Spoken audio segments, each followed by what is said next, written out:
মহান সাধক বামাখ্যাপা তার শিষ্যের পিঠে চিতার জ্বলন্ত কাঠ দিয়ে আঘাত করে বলল, তুই বাড়ি ফিরে যা।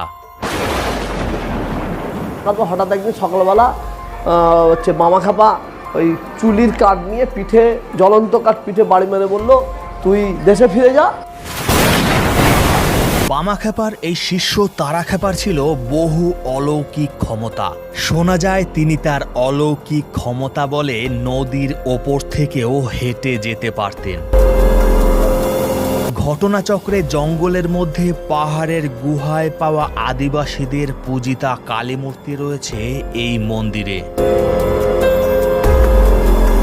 কালীময় পশ্চিমবঙ্গের আরও একটি জাগ্রত কালী মন্দিরে আপনাদের স্বাগত জানাই। আজ উপস্থিত হয়েছি মহান সাধক বামাখ্যাপারই শিষ্য শ্রী শ্রী তারাখ্যাপার কালী মন্দিরে। সাধক তারাখ্যাপাকে নিয়ে রয়েছে বহু অলৌকিক ঘটনা এবং তার এই মূর্তি এবং মন্দির প্রতিষ্ঠার ইতিহাসও খুবই রোমাঞ্চকর। কি ঘটনা জড়িয়ে রয়েছে এই মাকে নিয়ে, কি অলৌকিক ঘটনা অভিজ্ঞতার সাক্ষী হয়েছেন বিভিন্ন মানুষ, তা তো আপনাদের জানাবই। আরও জানাবো কীভাবে এই মন্দিরে আসবেন এবং বহু খুঁটিনাটি তথ্য। সঙ্গে থাকুন, দেখতে থাকুন। আমি সুমন বিশ্বাস এবং আপনারা দেখছেন টুরিস্টোলজি। রেলপথে শিয়ালদহ হাসনাবাদ শাখার ট্রেনে উঠে নামতে হয় বসিরহাট স্টেশন। এখান থেকে টোটোতে 15 মিনিটের মতো সময় লাগে বোটঘাট আসতে। বোটঘাট থেকে হাঁটা পথে 10 মিনিটের দূরত্বে রয়েছে সাধক তারাখ্যাপার জোড়া কালী মন্দির। রাস্তার দুপাশে দুটি কালী মন্দির, তাই দুটি মন্দিরকে একত্রে বলে জোড়া কালী মন্দির। একটি মন্দিরে রয়েছে কোষ্টি পাথরের তৈরি মায়ের মূর্তি, বিপরীতে আরেকটি মন্দিরে রয়েছে নিম কাঠের তৈরি মূর্তি। মহান সাধক বামাখ্যাপার শিষ্য ছিলেন তারাখ্যাপা। সাধক তারাখ্যাপার অলৌকিক ক্ষমতার চাক্ষুষ প্রমাণ অনেকেই দেখেছেন।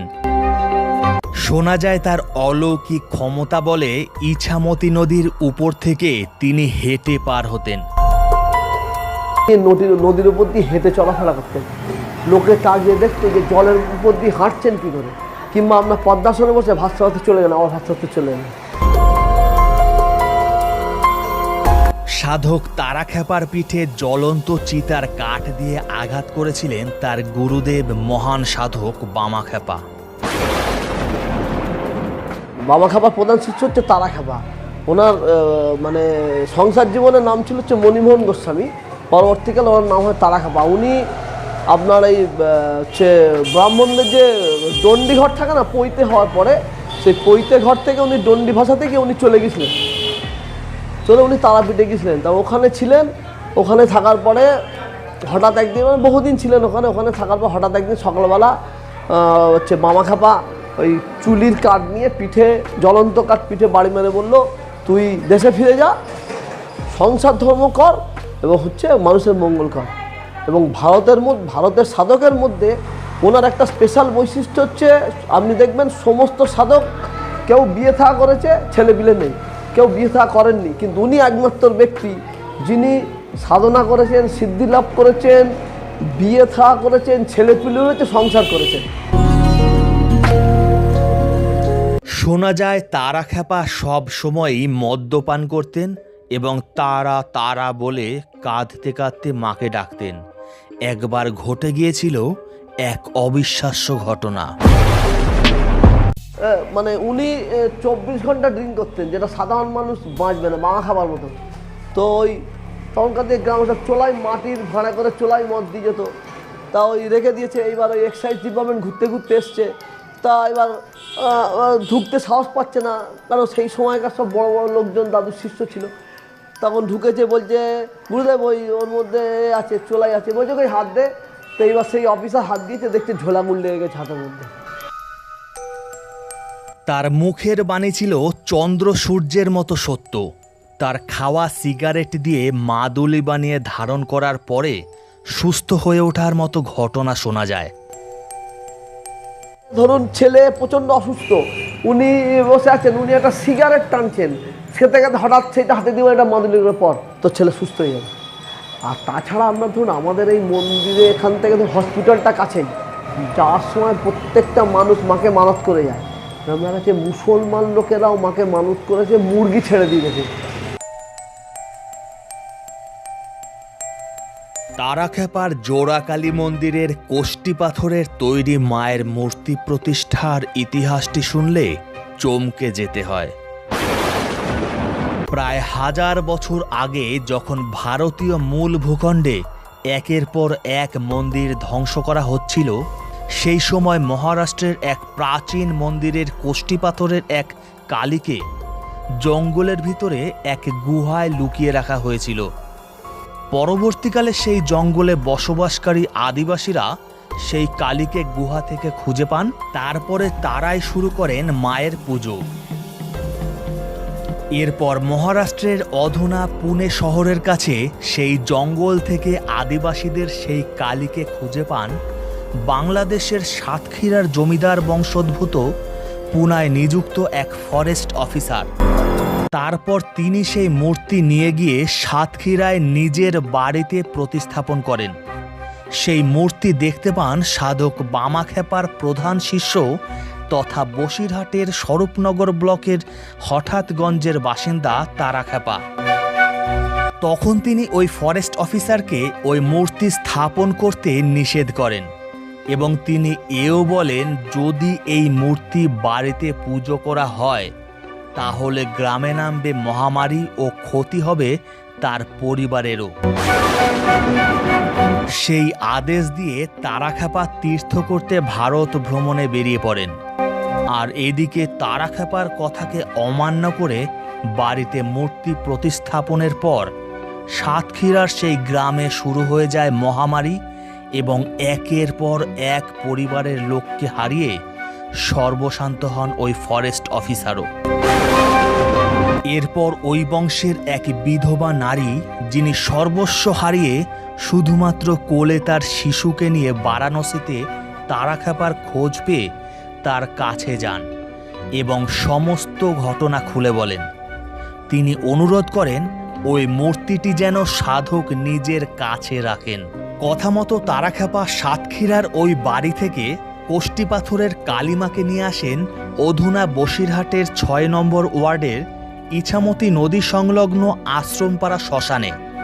সেখানে তারাখ্যাপা ওই মূর্তিকে আনন্দময়ী রূপে প্রতিষ্ঠা করেন। রাস্তার অপর পাশের মন্দিরে রয়েছে নিম কাঠের তৈরি মায়ের মূর্তি। এই মূর্তিটি প্রতিষ্ঠার ইতিহাসও খুবই রহস্যের। গাছের ডাল পরে অঙ্গহানি হয়, হওয়ার পরে তারা বিসর্জন দিচ্ছিল, দাদু ওটাকে নিয়ে আসেন। এইবার হঠাৎ একদিন একটা কুমোরটুলি থেকে পটুয়া আসে, এসে বলে যে আপনি তো কালকে আমাকে সব বলে দিয়েছেন। তাও বললো যে তোর বলা আছে, তুই ওইটা তাহলে ঠিক কর। তখন তিনি ওই মূর্তিটা ঠিক করে দাদু প্রতিষ্ঠা করেন ওই মূর্তিটা।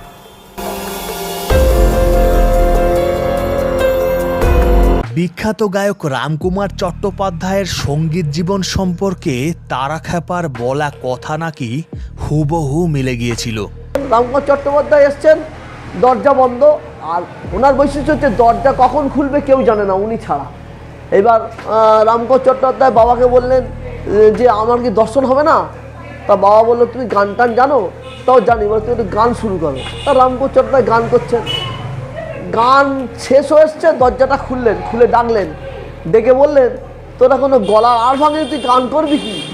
রামকুমার চট্টোপাধ্যায় আশ্চর্য, একটা সাধু মানুষ, সে গান সম্বন্ধে কী জানে, হঠাৎ আমাকে এই কথা বললো। তখন রামকুমার চট্টোপাধ্যায় ওনার পা জড়িয়ে বললো, বাবা তাহলে কি আমার নাম হবে না? তখন তারাখ্যাপা বললেন যে হ্যাঁ, তোর নাম হবে, তোর যত বয়স বাড়বে তোর তত নাম হবে। রামকুমার চট্টোপাধ্যায় নিজস্ব জীবনীতে এই ঘটনা লিখে আছেন।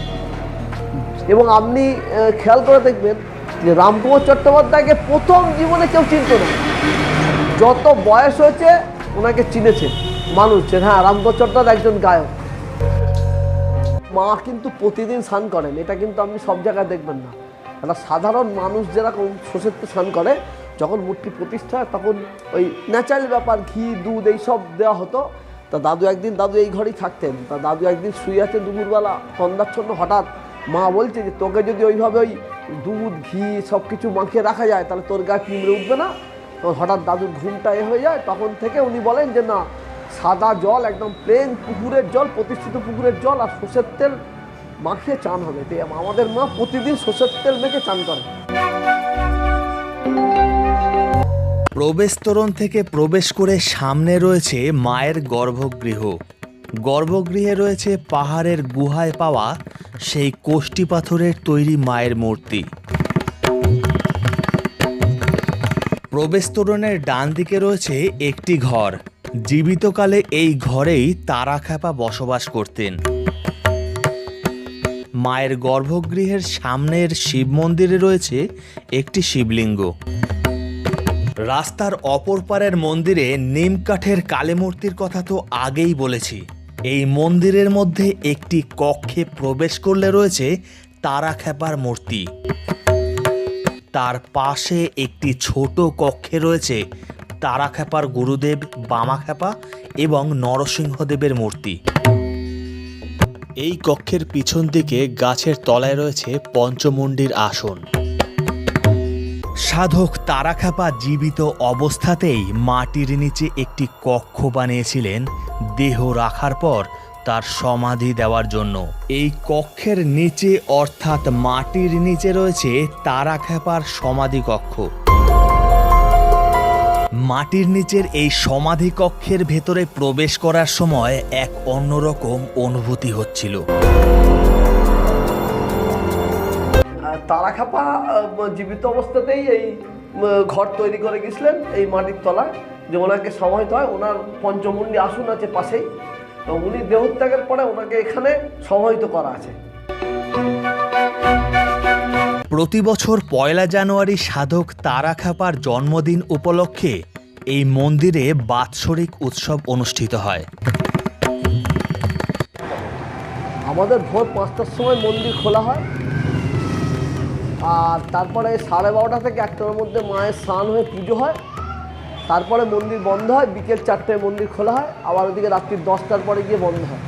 সাধক তারাখ্যাপা ও তার পূজিতা কালীমূর্তিকে নিয়ে আরও কত যে অলৌকিক ঘটনা জড়িয়ে রয়েছে তা একটি ভিডিওতে বলা সম্ভব নয়।